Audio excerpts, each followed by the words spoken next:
Good evening, everybody, and welcome. And tonight I'm going to be sharing information for you on bonding after bleaching and tooth whitening.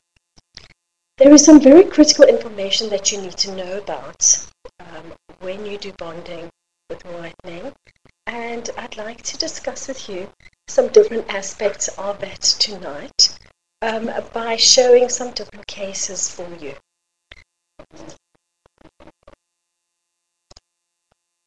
So first of all, we're going to look at the first case, which is a patient with fluorosis, and she has very severe fluorosis.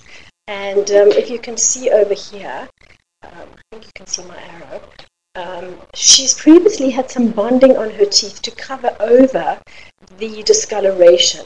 So what we did for her is we removed this bonding and we put Soflex discs. We removed that till we had the natural healthy tooth.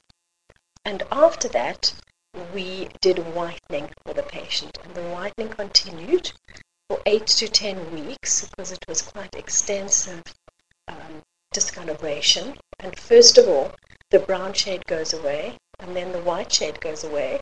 And this color of the tooth fades, and then you're just left with some white spots. And we did some micro abrasion to eradicate that. So the basic shade when we started was shade A4.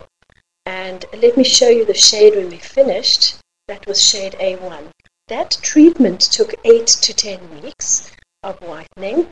First we whitened the upper teeth, then we whitened the lower teeth. We always whiten the upper teeth first so that we can get a good result with the patient without having any sensitivity. And thereafter we whitened the lower teeth, and that took a while because of the extensive discoloration. So the entire treatment is 8 to 10 weeks. After that, we did the microabrasion, and this is the fun result, which I think you'll see is very natural. It's also minimal invasive. The patients kept their own healthy enamel, and we didn't need to do any further bonding for the patient. The patient was originally treatment planned to have 20 veneers on her teeth, but as you can see, just by whitening and microabrasion, that was all that was necessary.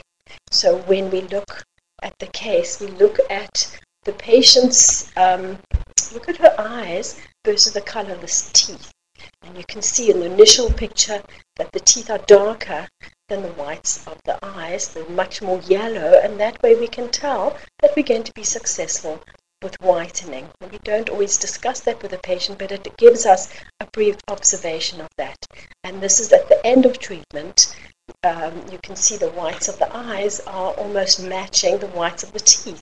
And then we know we completed bonding, and we've reached the maximum whitening potential of the tooth that we can achieve.